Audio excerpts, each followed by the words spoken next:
Globalement, l'état des lieux, il est le même partout, c'est-à-dire que toutes les structures de santé sont totalement submergées et font face à des pénuries majeures sur l'ensemble des médicaments de base qui sont nécessaires à la prise en charge des patients.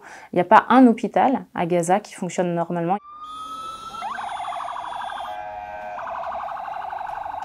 On arrive à une situation où la pénurie de ces médicaments met en péril le devenir de ces patients blessés pris en charge dans les hôpitaux. 50% de la population de Gaza a moins de 18 ans. Donc aujourd'hui, quand on parle des blessés, quand on parle des morts, quand on parle des gens qui arrivent à l'hôpital, 50% des personnes dont on parle sont des femmes et des enfants. Il y a une ambulance de l'hôpital Nasser qui a été ciblée au premier jour de la guerre devant le service des urgences, donc dans l'enceinte de l'hôpital. Et cet exemple-là, il n'est pas isolé. Il y a beaucoup d'autres ambulances qui ont été ciblées directement depuis le début du conflit. Et ça met en danger de façon évidente et directe à la fois le fonctionnement du système de santé, l'accessibilité des blessés aux hôpitaux. Les activités en tant que telles sont évidemment extrêmement difficiles à mener dans ce contexte-là, parce que quand on parle simplement de survivre, c'est compliqué de demander à nos équipes également de continuer à travailler. Il est extrêmement difficile et dangereux en fait de se déplacer à travers la bande de Gaza. Certains de nos équipes arrivent encore à travailler dans les hôpitaux de façon volontaire.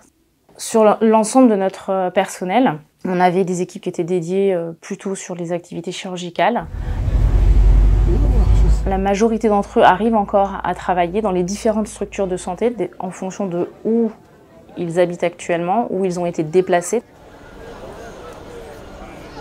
Une bonne partie de nos équipes sont encore en capacité de travailler, à l'hôpital Shifa notamment, qui est le plus gros hôpital chirurgical de la zone nord de la bande de Gaza.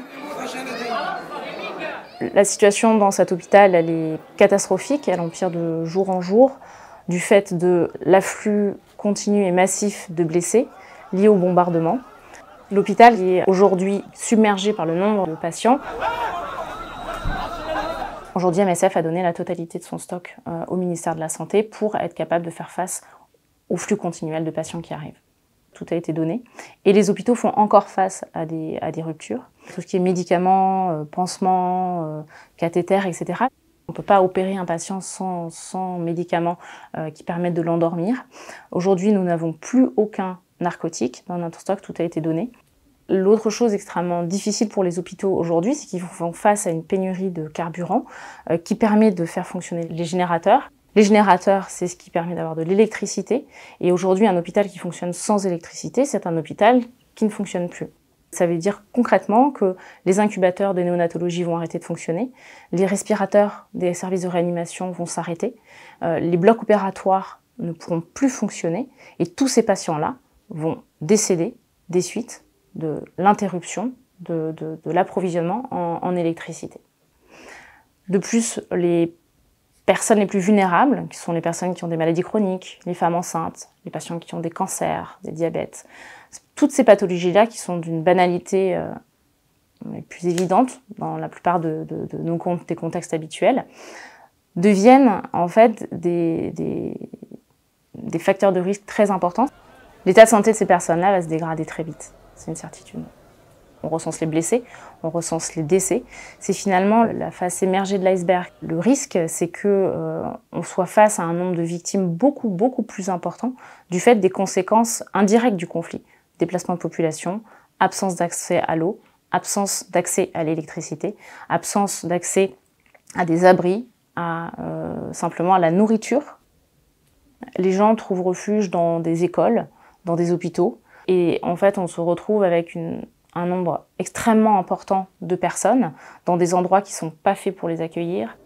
Il faut comprendre qu'aujourd'hui, les hôpitaux représentent pour la population gazaoui un des derniers refuges pour mettre à l'abri eux-mêmes et leurs familles.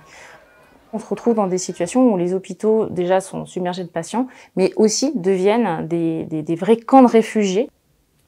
La question de l'eau, ça a été depuis le début du conflit une source d'inquiétude majeure pour tout le monde. Aujourd'hui, la population boit de l'eau salée, c'est-à-dire que c'est de l'eau qui est impropre à la consommation. D'ici quelques jours, ça va avoir nécessairement une implication sur l'état de santé de ces personnes. En tant que MSF, que médecin chez MSF, aujourd'hui, ce que je demande, c'est un arrêt des bombardements et un accès de l'aide humanitaire sans condition, et dans toute la bande de Gaza, pour qu'on puisse s'occuper de la population, des patients, simplement qu'on puisse faire notre travail.